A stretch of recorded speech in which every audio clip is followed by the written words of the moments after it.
Magandang gabi, Pilipinas. Mahigpit ang bilin ni Pangulong Ferdinand R. Marcos Jr. sa mga motorista, lalo na sa mga babiyahe ngayong Semana Santa na laging maging kalmado dahil siguradong magiging masikip ang daloy ng trapiko. Binigyan diin ng Pangulo na ang lisensya para magmaneho ay isang pribilehiyo at hindi isang karapatan, kaya't huwag maging bayolente dahil hindi ito ang kultura ng Pinoy. Samantala, nanawagan ng Pangulo sa lahat ng Pilipino na palagan ang mga pamubuli at pangahamak ng mga dayuhan, lalo na sa social media. Yan ang ulat ni Christian Bascones. Sigawan, duruan, sindakan na may kasamang pagbabanta at suntukan. May mga naitalapang barilan na nauwi sa patayan. Ito ang mga sunod-sunod na naganap noong nakaraang linggo na mga away kalsada o road rage. Dahil sa pagdaraos ng mahal na araw, inaasahan na marami ang babiyahe. Kaya nagpaabot ng kanyang mensahe ng pag-iingat ang Pangulong Ferdinand R. Marcos Jr.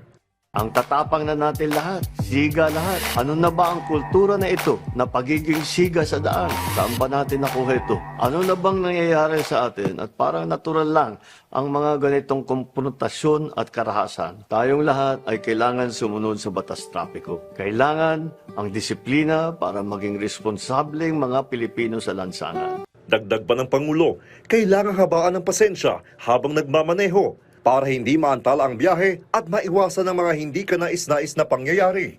Huwag maging kamote. Masyado nang madami yan. Ang lisensya sa pagmamaneho ay isang pribilehiyo at hindi ito karapatan. At bukod sa dunong sa pagmamaneho, ang lahat ay kailangan ayusin ang pag-uugali sa pagmamaneho at habaan ang pasensya. Ang bagong Pilipino ay disiplinado sa lansangan, maingat sa pananalita, nagtitimpi at pinipili ang kapayapaan. Ang lahat ay napapag-usapan ng maayos at malumanay. Lugi tayo at ang mga pamilya natin sa mga posibleng dala nitong kapalit kung hahayaan natin lamunin tayo ng galit kahit isang saglit lamang.